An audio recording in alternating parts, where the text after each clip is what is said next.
Om for inviting me. It's a pleasure to be here. This is the first time I've been to KAIST, so it's really nice to see this campus and everything, actually. So I will be discussing this, as the title says, by potential theory, the theory of electricity on distance regular graphs. And I'll give the definition of distance regular graphs later in the talk. So here's the definition of a graph. Pretty much everyone here has seen this, I'm guessing, but vertices and edges between the vertices, that's all I mean by graphs. And the only thing to really pay attention to maybe is I don't want to allow edges which go from one vertex to itself, and I don't want to allow multiple edges between a given pair of vertices. Okay. Now, I am actually not really a combinatorist or anything like that. I actually am a probabilist. And so I've been interested in this problem for a while, which is known as random walks. Basically, so this is a question in probability, but I think it's simple enough that someone can understand it without having had a lot of probability. You imagine some sort of object or a walker moving through a graph, and at each stage with equal probability it can go to each of the adjacent vertices. Okay? And so this is sort of the formal definition. This is a conditional probability. If you've never seen that, don't worry about it. Basically, this is, if you're at vertex A at time n, then this is the probability that at time n plus 1 you're at vertex B.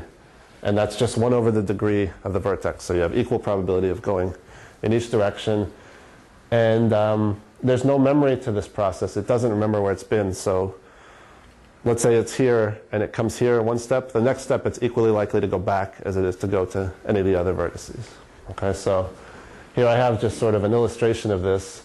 We could start out here at this vertex, and then at each time step we just sort of move at random through the graph like this. Okay, and you see at this stage right here, as I mentioned, I go from here to here, and then it's equally likely to come back to here as to go to any of the other vertices. Okay. Now this is actually one of the big problems, one of the most popular problems, I should say, in probability theory.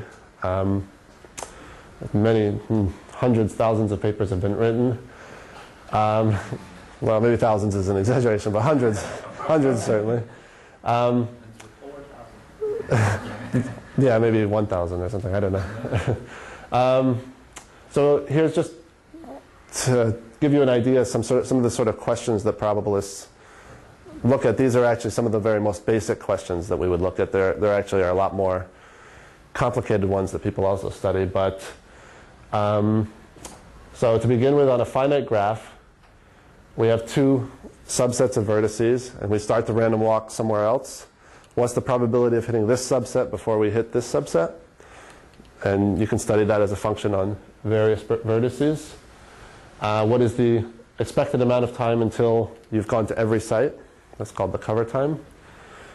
And does the random walk approach a stable distribution as we let it go forever? In other words, as we let it go forever, would you possibly be equally likely to be at any of the vertices? Or are there some vertices that you're much more likely to be at than other ones? So on and so forth. Okay, now on infinite graphs, which is actually probably what probabilists have spent more time studying, we have the following kind of questions. Starting from a given point, do you definitely, with probability 1, come back to that point? Or is it possible that you could sort of wander off and never come back to your initial point? Okay, so that's this first one here. If the walk does definitely come back to your initial point, what is the expected return time? How long does it take on average to come back? And once you set it going, how far on average are you from the origin, or from the place you start from, let's say, at any time? So in this talk, I'm going to actually spend some time initially talking about this first problem on infinite graphs, and then I'm going to turn to finite graphs, which is the distance regular graphs. Okay. What I'm actually going to be concerned with, this is maybe the most basic setup for random walks, is to be doing a random walk on the integer lattice. And so the integer lattice in 2 dimensions just looks like this. 3 dimensions, of course, you have You can imagine what that is. It's just all the sets in R3 with all 3 points are integers. And so we imagine that we're moving at random through this space. And the question I want to look at is, what's the probability, let's say we start here, what's the probability that we come back to here at some point?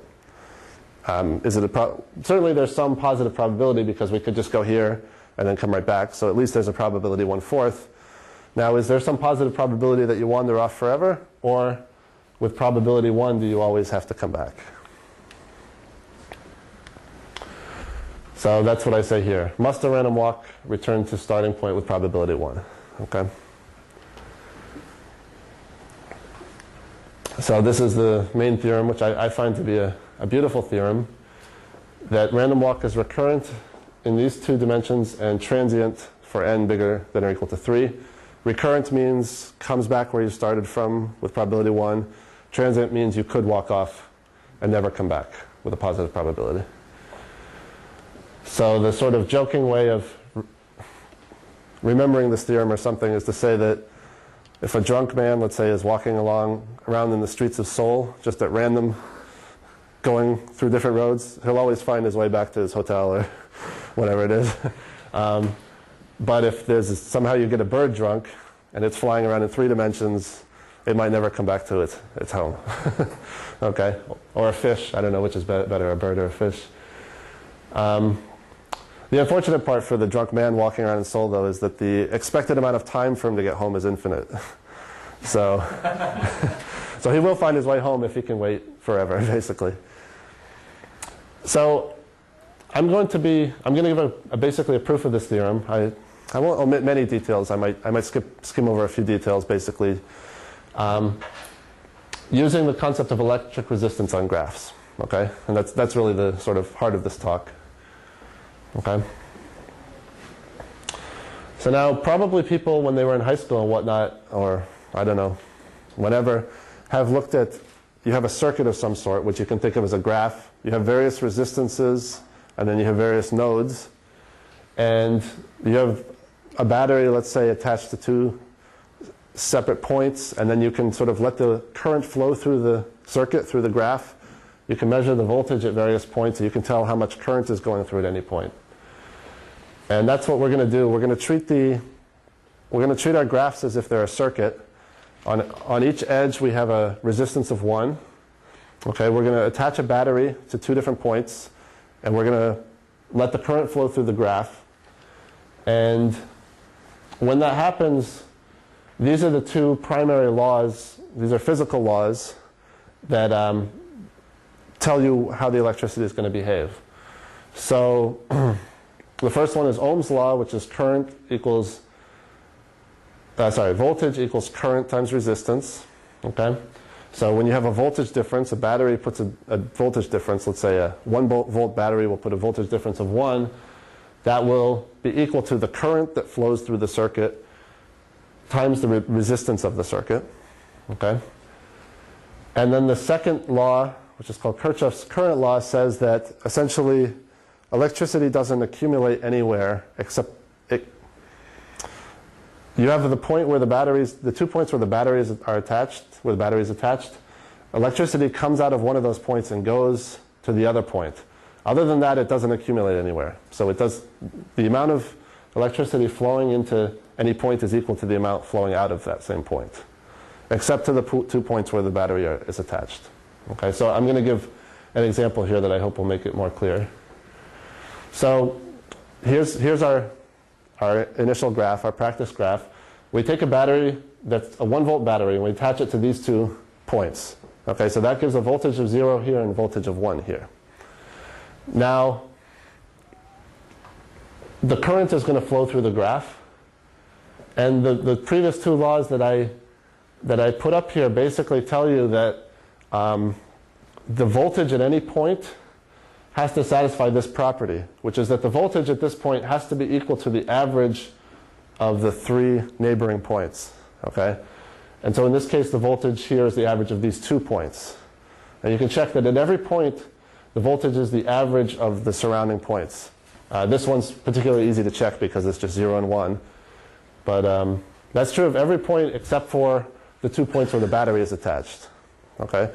So the way to think of this is electricity comes into the circuit here, it flows through the circuit and ends up here. At any point, the electricity can't accumulate. That's why it has to be equal to the average of the surrounding values. If it was bigger than the average of the surrounding values, that would essentially correspond to an accumulation of the electricity. Okay? And so this is our definition of a harmonic function. Harmonic function on a graph is a function which is where the value of the function is equal to the average of the surrounding values, other than these prescribed boundary points. Okay, so maybe more people are familiar with a harmonic function, let's say in the plane or in Zn. And the definition there, or one of the definitions, is that the value at a point is equal to the average of the values in a surrounding disk or a surrounding circle. So this is just the discrete version of that definition, essentially. Okay, so the voltage function is a harmonic function. Now here's the connection with the random walks that I was primarily interested in. If we imagine our random walk going through the graph, and we ask ourselves, I'll come back to this slide in a second, but let's say I start a random graph here, a random walk here. I want to ask myself, what is the probability that I hit this point z1 before I hit this point z0? Okay? Well, what's actually going to happen is, with a probability of 1/3, I can go to each of these points. Once I go to each of these points, it's sort of like starting the random walk again at that point. Okay? So it's a 1/3 chance of going here, then starting from here, plus a 1/3 chance of going from here, then starting from here, plus 1/3 here, and starting from here.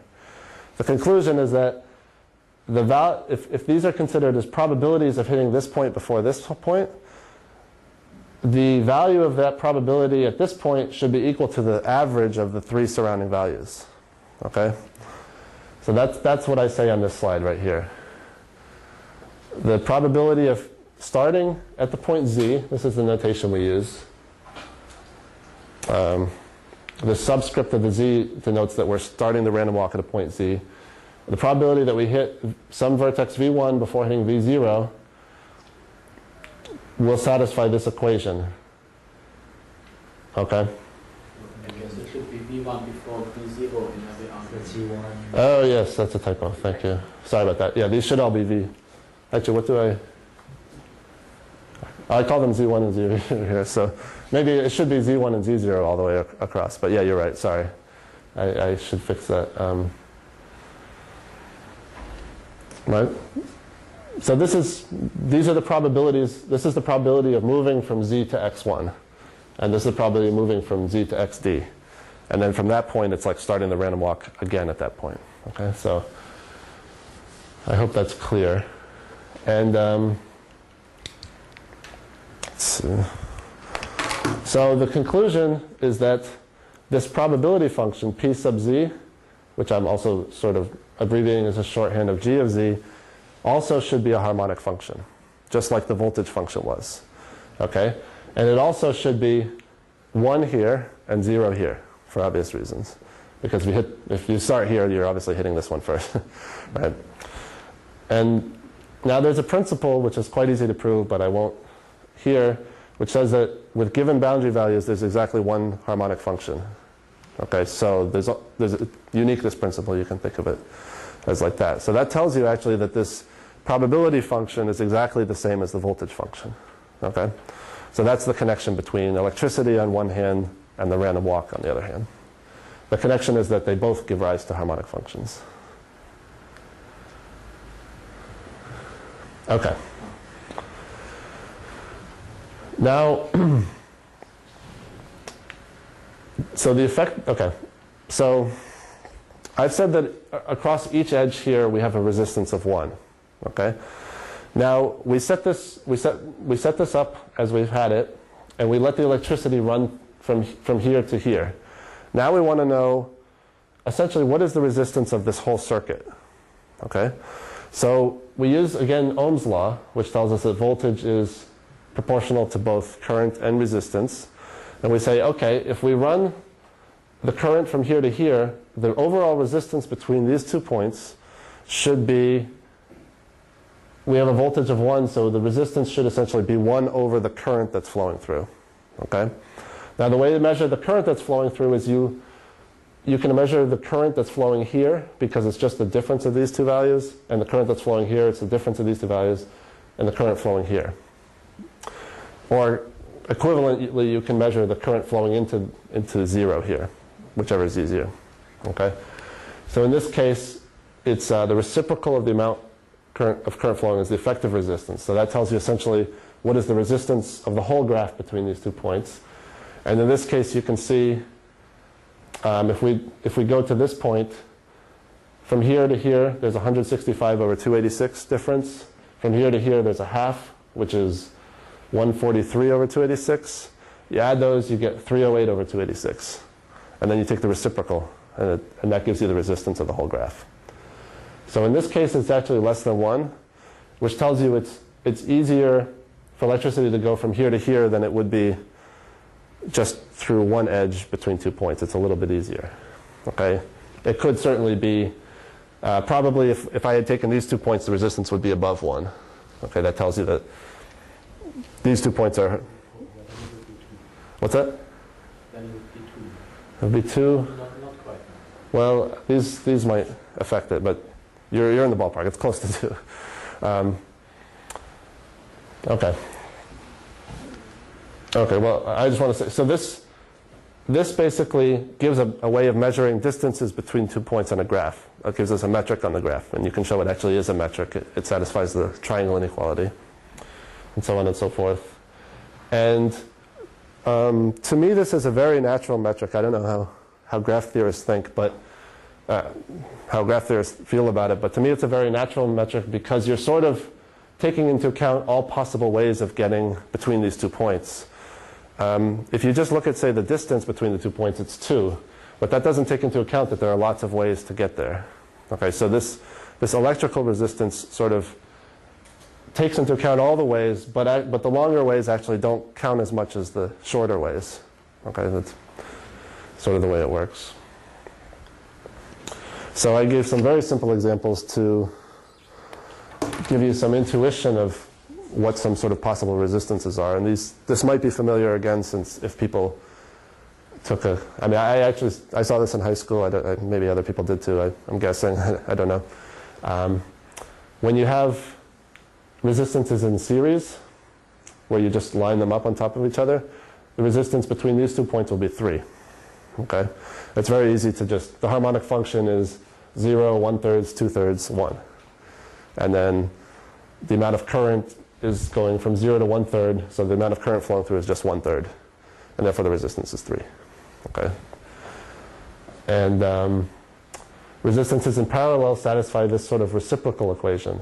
The 1 over the total resistance is the sum of the reciprocals of the parallel resistances. I said earlier I didn't want to allow this where I had 3 edges going between 2 points, but just for this slide, just to illustrate this point, I'm allowing it. That if each of these have resistance 1, then the total resistance here is 1/3. Okay? And with these two, I mean, it's sort of obvious. Electricity should have a harder time going from here to here because there's more resistance in between than it would if there, say, from just along one edge. So the resistance should be above 1. And here it has an easier time than it would just along one edge because there are 3 different ways that it could go. Okay, so that's sort of an intuition. You could think of electricity as sort of being like water, and these are channels. If you have 3 channels, a lot more water can go through 3 channels. Okay. And this is another bit of intuition. In all 4 cases, the resistance between the red and green vertices is always 1. Okay. Now the first 3, you can sort of see this is in this case we have 2 ways of going there, and each one has length 2. In this case we have 3 ways of going there, and each one has a length 3. So you can work it out by the formulas I gave you without much trouble that in all 3 cases the resistance is 1. And it sort of gives you an indication of a general principle, which is that, as I was sort of hinting before, the farther away 2 points are, In other words, the farther that the paths are between the 2 points, the higher the resistance. On the other hand, the more ways of getting between them, the lower the resistance. So in all three cases, they cancel each other out and you get a resistance of 1.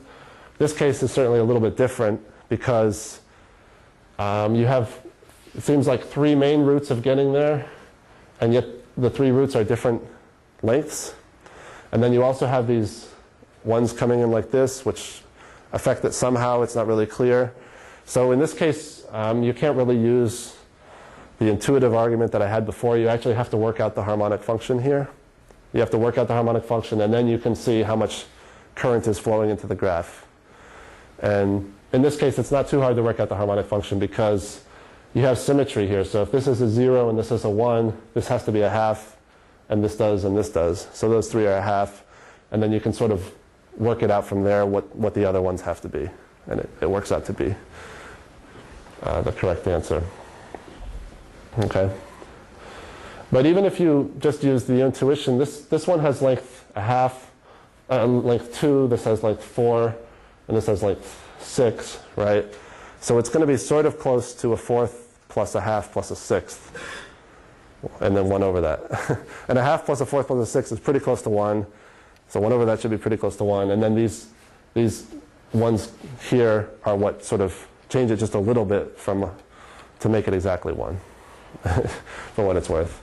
Okay. So any questions so far? Okay, so the following is a statement about these resistances which might be you might consider somewhat self-evident or something, which basically says that if you increase the resistance, I didn't talk about this. I guess I left a slide out here. We can also imagine that it might not be clear initially why we want to imagine this, but we can imagine that the resistances might have values other than 1. So I said initially that each edge has a resistance of 1. I wanted to do that because that relates well to random walks. You get harmonic functions in both cases. However, in order to calculate resistances, there's no reason that they all have to be the same. They could be different. Okay, and you still calculate resistances in the same way, essentially. Okay, this Rayleigh's monotonicity law says that if you have a set of resistances and you increase some of the resistances, that the resistance between any 2 points has to either increase or stay the same. It can't go down. Okay, so if I increase several of the resistances of the edges, the resistance between any 2 points has to be at least as large as it was originally. Okay, so this is probably best illustrated by this example here. So this is my initial graph with these resistances. Each number corresponds to the resistance on that edge. These 2 graphs, the resistance between the green and the red in these 2 graphs is less than it is in this graph. Okay, because going from here to here, all I've done is decreased some of the resistances. This 5 became a 3, and these 2 became zeros, actually. 0 meaning that electricity runs totally freely through the edge without having any resistance. And then from here to here, I've also, I haven't decreased any of the resistances here. Here I've just added some edges. Okay. Now you might ask, why does adding the edges, how can you apply the previous statement to this adding the edges? It seems sort of like a different thing. But I think the right way to think about it is to think that actually there are edges here with infinite resistance. Okay, so if you think of it that way, I've decreased the resistance in these edges from infinity to 2. Okay, so in that case, I still have decreased the resistance, and therefore the resistance between these 2 points will be less than between those 2 points. And then similarly, from here to here, I've just increased. The 5 became a 7, 2 became a 4, 2 became a 6, etc. And therefore, the resistance between these 2 is larger than between these 2. And in this case, I've actually cut out 2 of the edges to go from here to here. And again, it's the same argument. I took these resistances and I made them infinite, basically, to get this graph. Okay? So Now it is possible that sometimes you can increase resistances and you get the same resistance between the 2 points. That can happen. But the point is the resistance can never go down when you increase the resistances. In other words, if I increase, let's see, if I were to change this 3 here, right, if I were to change this resistance, it actually wouldn't affect the resistance between these 2 points because both of these points are at a voltage of 1/2 anyway. Okay, so no electricity essentially will be running through that edge anyway. I could just take it out totally and it won't even affect the resistance. So, but the point is, if I took it out totally, the resistance certainly can't decrease between these 2 points. At most it stay the same, but it could also increase. Okay. Okay. Now we're going to get to finally the proof of the statement I gave before, where random walks in 2 dimensions always come back and random walks in 3 dimensions might go off and get lost. Okay? So basically, what we want to do is take a point on our graph, take a faraway set from the point, and then find the resistance between our initial point and that faraway set. And now we let that faraway set go to infinity, essentially. Let it spread out as far away from our initial point. If the resistance between our initial point and that faraway set becomes infinite, then that tells us that actually the random walk is recurrent. It has to come back to where it started from. On the other hand, if we let that set go to infinity and the resistance stays finite, then actually the random walk is transient, meaning it could walk off and never come back. Okay? That might be a little confusing if you're seeing it for the first time, but essentially this is just unwrapping the definitions and the equivalence between resistance and random walk as I've given here. So an infinite resistance, essentially we want to calculate the resistance of the entire graph from 1 point out to infinity. If that resistance is infinite, then the random walk always comes back where it started from. If the resistance is finite, then it has a positive probability of wandering off and not coming back. Okay?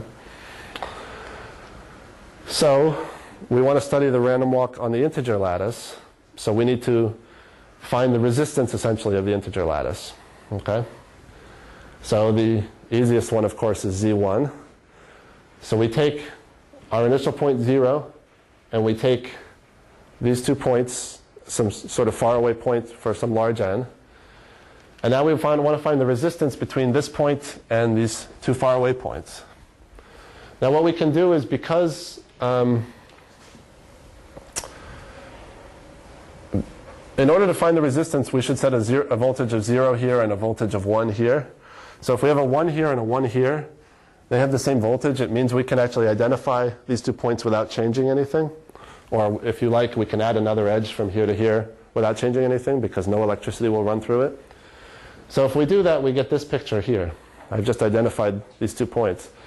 And now you can see this is just, we have a parallel circuit where each one is of length n.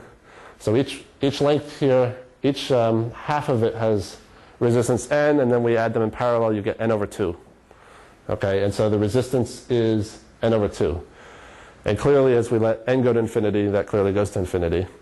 So that tells us that essentially z1 has infinite resistance from any point out to infinity. And that tells us that the random walk is recurrent on z1. In other words, if you start from here and move at random left and right, you always, with probability 1, will come back to where you started from. Okay? And in this case, that's quite easy to prove in many different ways, actually. Okay?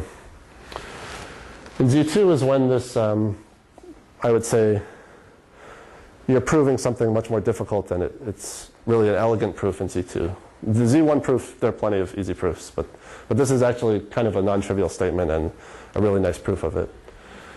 So now we consider the random walk in z2. We want to find the resistance from this point out to infinity.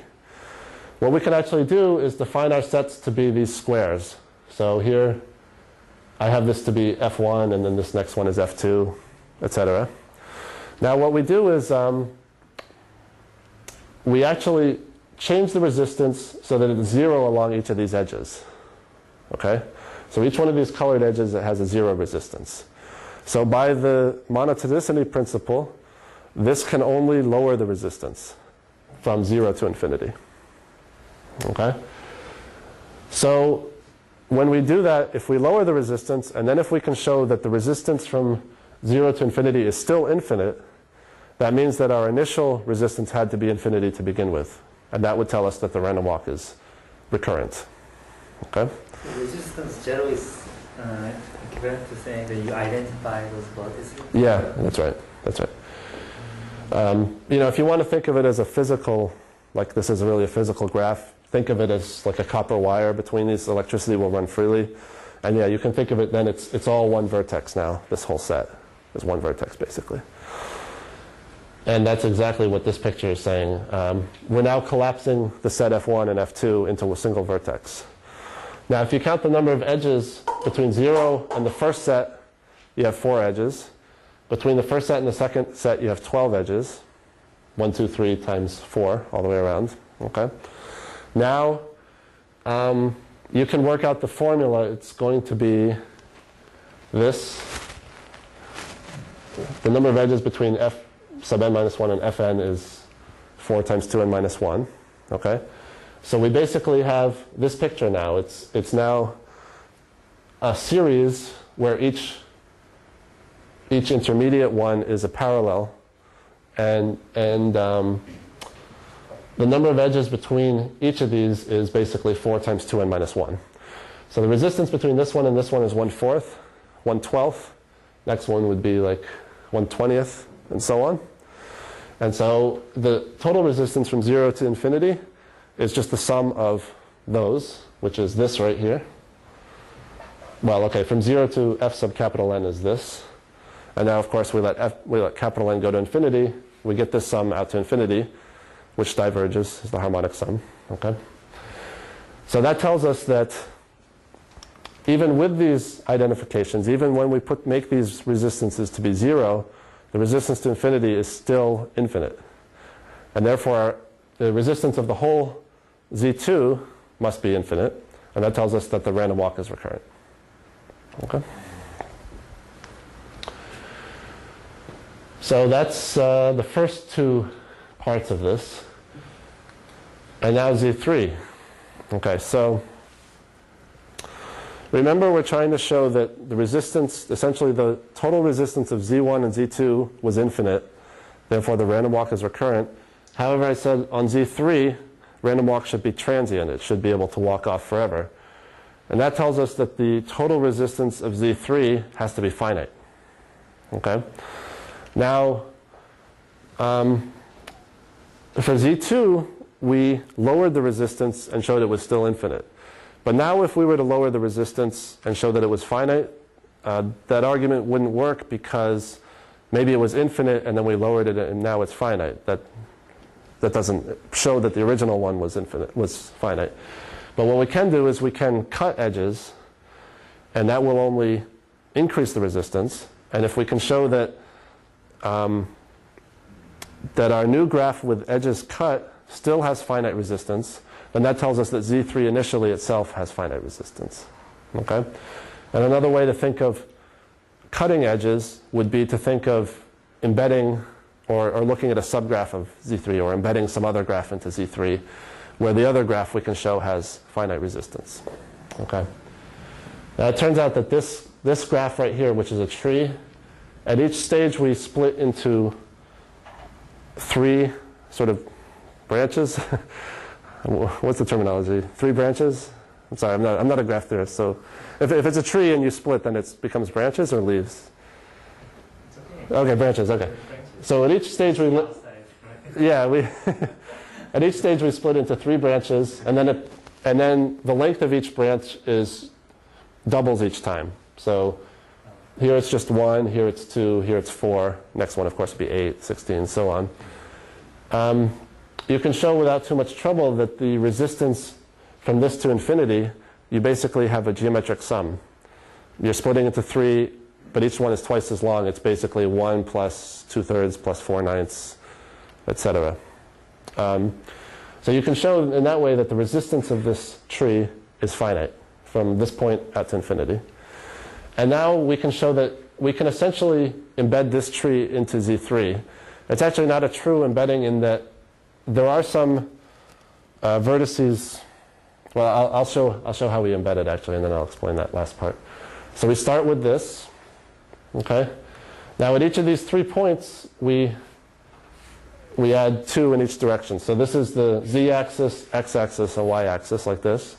So we go up, and now we're along x-axis, y-axis, z-axis. And then at the next step, we keep going like that. Okay, and we do that at every stage. So here there should be 3 going in each direction, and here and 3 in each direction, and so on. And now this is a way to put this tree into Z3. However, you'll probably notice that, let's say we came here, and now we should go up 4. 1, 2, 3, 4. We've arrived at this point in 2 different ways, which means it's not actually a tree because we have a loop now. Okay?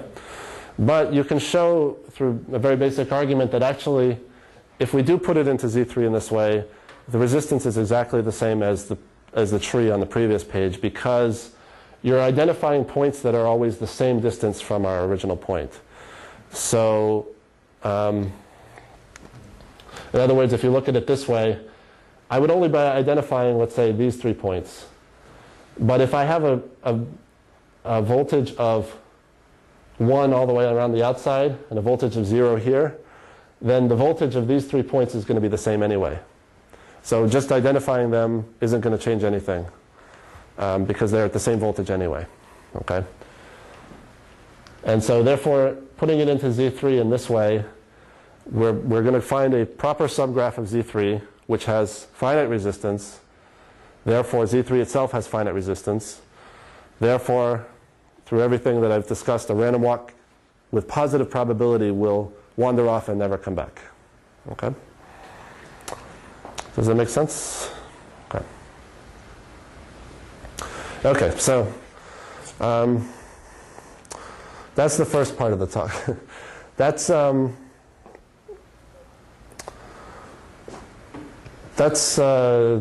sort of, I don't know if it's well known, but there's sort of the Paulius theorem about Z2 and Z3 and so on is well known in the field.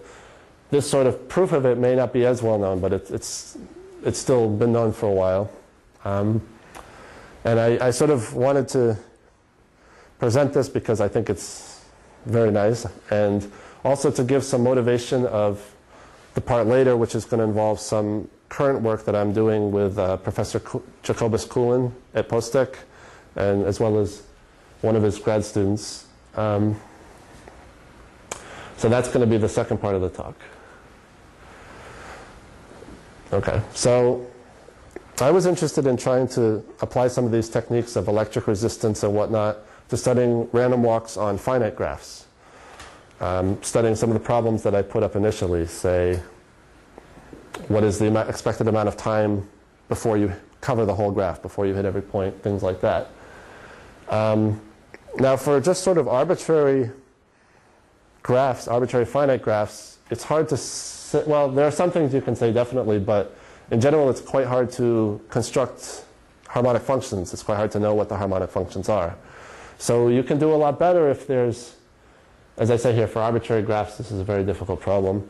You can do a lot better if you have some real structure on the graph. Okay? And that's what we've been looking at. So here's a definition of distance-regular graphs. Basically, if we take any 2 points, x and z, we can then construct the following sets. A is the, let's see. A is the set of points adjacent to z, which I think I should probably draw this. Probably some people haven't seen this definition, is that right? Okay, so we start with a point x, and then I should make sure I'm matching what I have here. Yeah, so and then we have some other point z, and these are some distance apart, okay? We now look at all points which are 1 away from z, which are closer to x, we look at all points which are 1 away from z, which are the same distance, and we look at all points that are 1 away from z, which are farther away from x than z is. So these three sets are B, A, and C, essentially.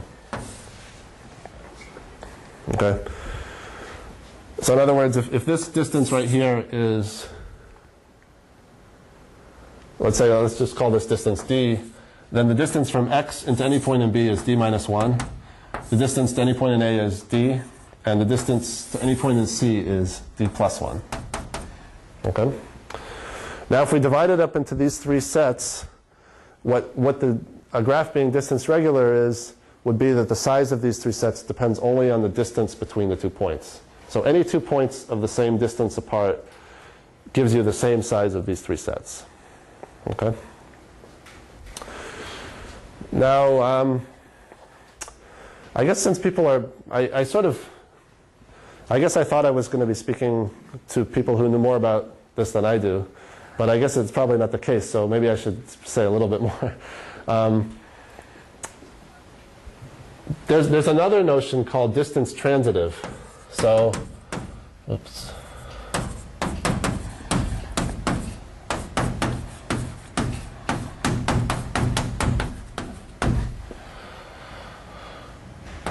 So a graph is distance transitive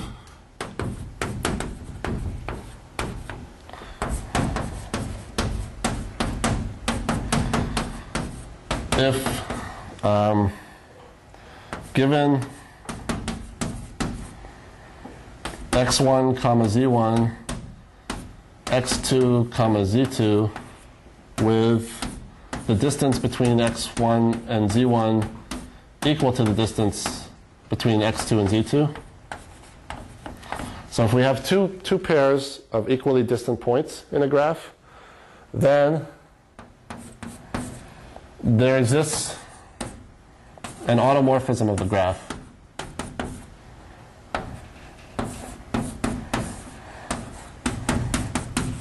So let's call the automorphism, well, actually, let's call it f. With f of x1 equal x2, f of z1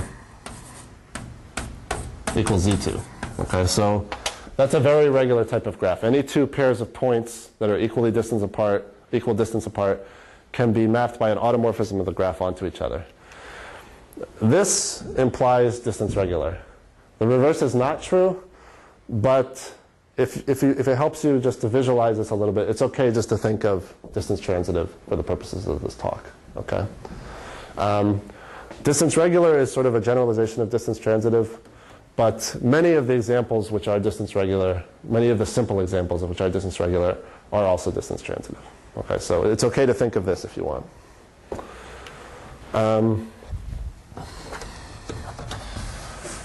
So I can also give some examples of distance regular graphs. One which is kind of aesthetically pleasing is, but only if you draw it nicely, is what's called the Peterson graph.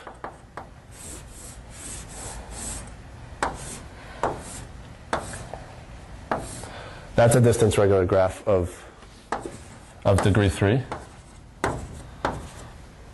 Okay, so that's a particularly nice example. Another example is what is called Johnson graphs. So if you have n is some number bigger than k, vertices are all k element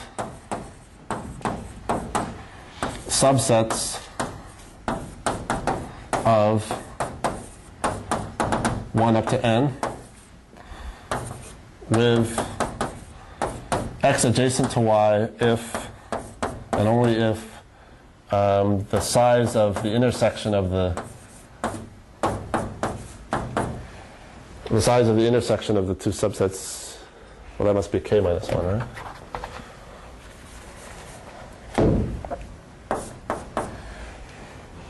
Okay, so we're looking at all k element subsets of this, and then they're adjacent if the size of the intersection is one less than the size of the sets. Okay, so you can convince yourself that that's it's not hard to see that that is also satisfies this property.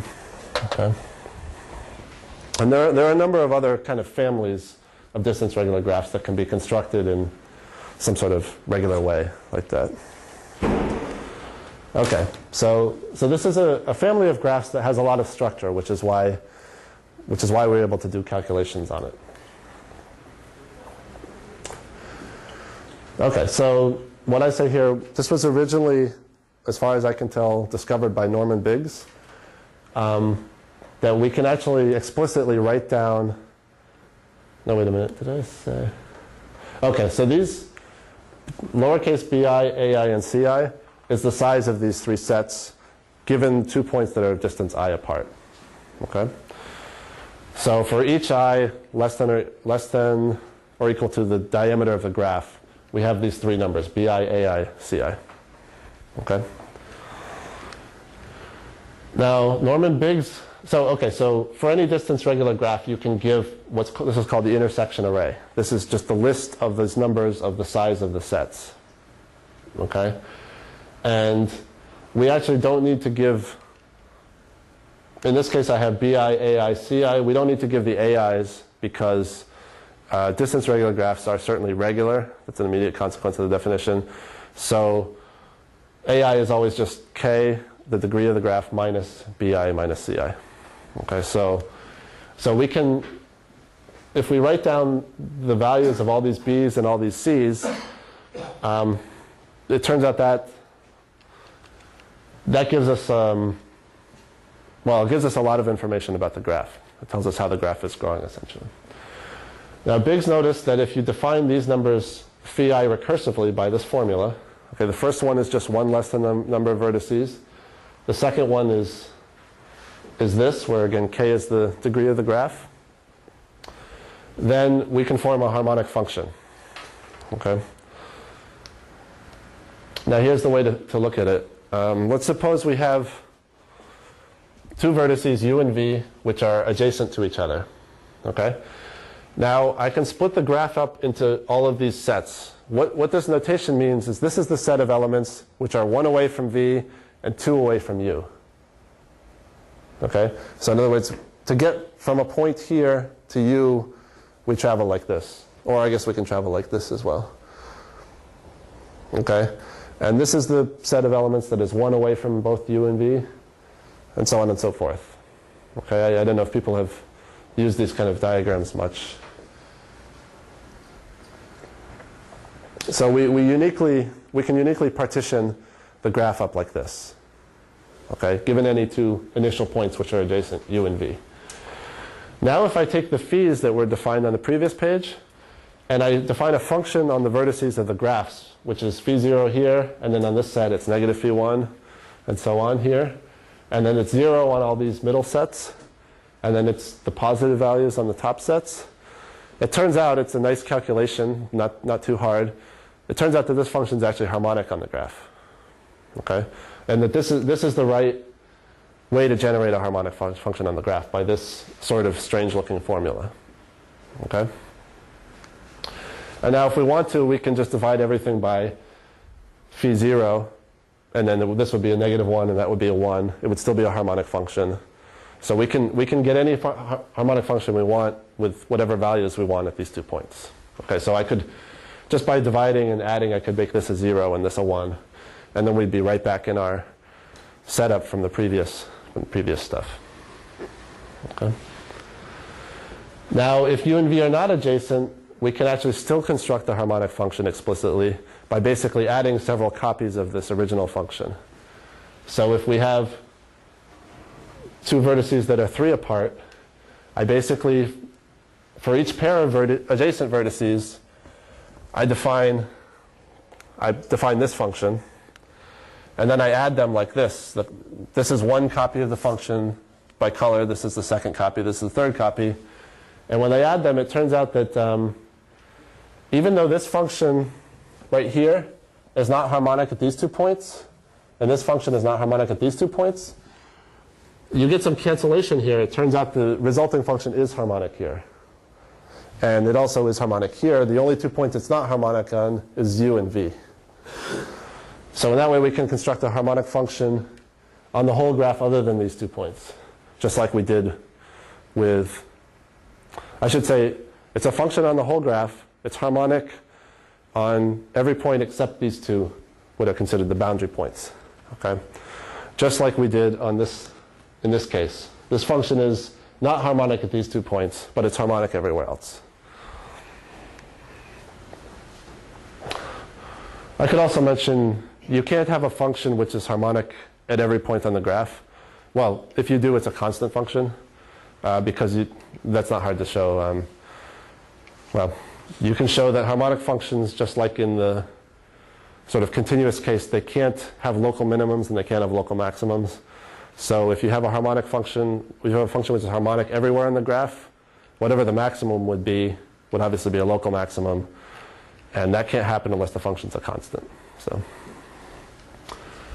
okay, so point being, we can explicitly construct harmonic functions on distance regular graphs, which is what we need to do to be able to study these random walk kind of questions. And then, since we can explicitly construct harmonic functions, we can explicitly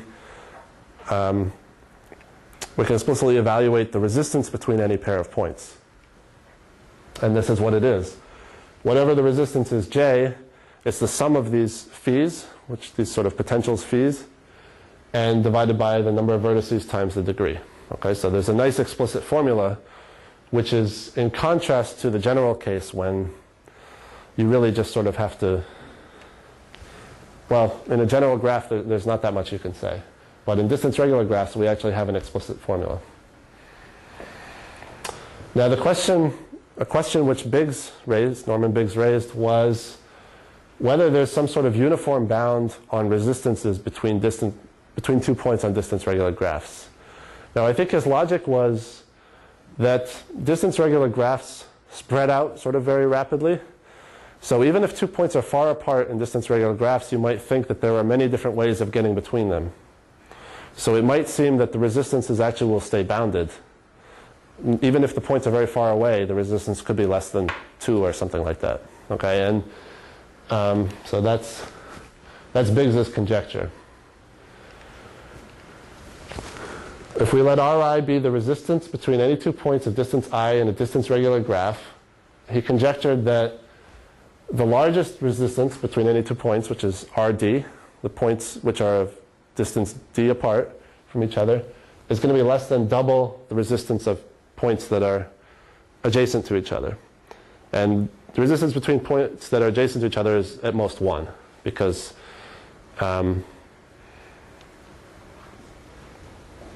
it's if you cut out all the edges besides the one connecting them, then the resistance will be 1. And since you're cutting, you're actually increasing the total resistance. So the resistance between any 2 adjacent points always has to be at most 1.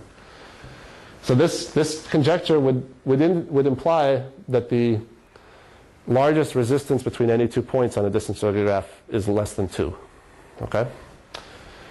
And I should also mention, this doesn't count the case k equals 2 when you have just a cycle.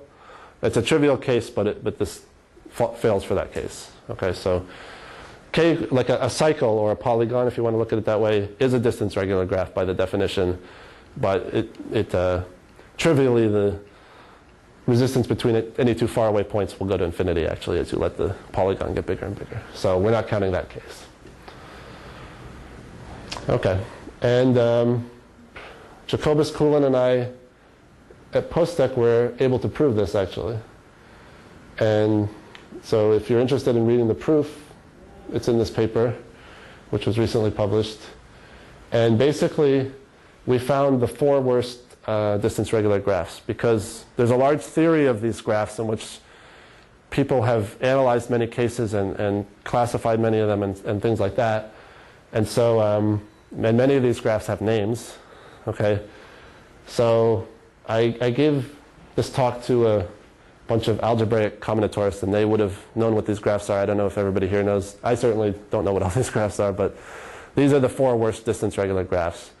Everything else has a smaller value for the ratio between the maximal distance and the distance of adjacent points. Okay? So let's see. Getting a little low on time here. So I thought I would say a little bit about how the proof goes, just a little bit. Basically, these are some of what you can consider to be basic facts about distance regular graphs. Now we have these B's and C's, which are the size of the sets. B's, yeah, well, all the way back here. These B's and C's are the size of these 2 sets, B and C, okay? And each graph has this, each distance regular graph has this intersection array. Now these intersection arrays follow the following properties, which is that the set of B's is a decreasing sequence, not strictly decreasing, but it's definitely decreasing. C's are strictly, or not strictly, but the C's are increasing. Okay. We have this property that Bi is bigger than or equal to Cj if the sum of the indices here is less than or equal to D. Okay. And then we have this property which tells us that the C's need to grow at some sort of rate. So C's, they could, like Cj could be equal to Cj plus 1, but then eventually it has to increase. And this basically says C2j has to have increased by that point. So maybe this, I don't know if this picture will help a little bit. You have this series of numbers between 0 and k. And the B's are decreasing like this. And the C's are increasing something like this. And they might be equal to each other for a little while. Okay? And now what we're trying to show is that phi1 plus all the way up to phi d minus 1 is less than phi 0. That was the conclusion of the theorem. And where we have this recurrence relation for the phis. Okay? And basically what we did in order to prove this was we divided up this set into 3 subsets. One is what we call the head, which is when the B's are bigger than the C's. Okay? And in this case, we basically use many of the known properties of the B's and the C's to show that the phis are shrinking at a nice rate. Then the next step is what we call the body, when they're equal. And then the last set is the tail, when the C's are bigger than the B's.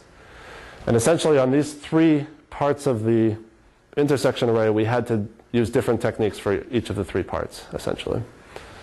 And one of the other main things we used, which is not obvious, is that these phis are actually a decreasing sequence. That's probably not obvious from the definition here, because B could actually be smaller than C, but it can be proven that if that's the case, then this subtracting k kills off enough of this so that it still is decreasing. Okay, so definitely don't have time to really go into it enough. And so here are some applications which this first one is basically says that random walks spread out very fast through distance regular graphs. Essentially, remember that in the infinite graphs, if the resistance was finite, that told you that the random walk could walk off forever and never come back. Here we're saying that for this class of graphs, the resistance is always bounded by 2. In a sense, that tells you that this class of graphs sort of behaves in some weird way like Z3. In other words, random walks spread out very fast in this class of graphs. Now, since each of these graphs is finite, you certainly can't say that it doesn't come back, because it certainly does come back. It's a finite graph, so it has to come back. But in this class of graphs, the random walks sort of go away from wherever they are very rapidly. Okay, and it takes them a long time to come back, and so on and so forth. People who are interested in just distance regular graphs, we hope might be able to use this, although we haven't really come up with a good application. But there are certain intersection arrays you can show can't happen, because if they did happen, the resistance would be bigger than what the theorem says the resistance is allowed to be. Now, it turns out that these are some examples that we found, but in all three cases, you could show this by much easier methods actually than what we've done. But it's a possible application, but we haven't found a really great example actually. And now, it's okay if I go like 2-3 minutes over. I'm basically done. So okay. So I wanted to talk a little bit just about what we're still doing, because we're still working on these kind of problems. We wanted to better understand the behavior of these phis, these potentials, which give you the harmonic functions. So we have proved this, that for any m, the sum of the ones from m plus 1 to d minus 1 are in some sense dominated by the one right before it, phi m. But rather than, the original theorem we proved this was m was 0, right, and this was phi 1 up to d minus 1, and then we didn't have this constant here. So basically if we increase the m, we have to add this constant, which is, yeah, I don't know if it's a big deal or not, but it's not quite as nice as the one for m equals 0 was. Now, we were especially looking at what about the case when we had m equals 1 here, so phi 1. Because what we were looking at is that if we look at rd over r1, this ratio, it's equal to this sum over this. And now if I use this theorem with m equals 1, I would get that the sum here would be phi 0 plus phi 1 plus 6 phi 1. Okay? So that gives me 7 phi 1 over phi 0. Okay? Now, but the reason we were interested in this is because you can show that phi 1 over phi 0 goes to 0 as k gets large. So that basically tells you that the largest resistance over the smallest resistance, not only is the ratio bounded by 2, but as k gets large, the resistance actually goes the ratio actually goes to 1. Okay, so I'll come back to that in a second. But this was our actual conjecture from running a lot of computer simulations, essentially, was that actually instead of a constant of 6 here, you can have a constant of 1.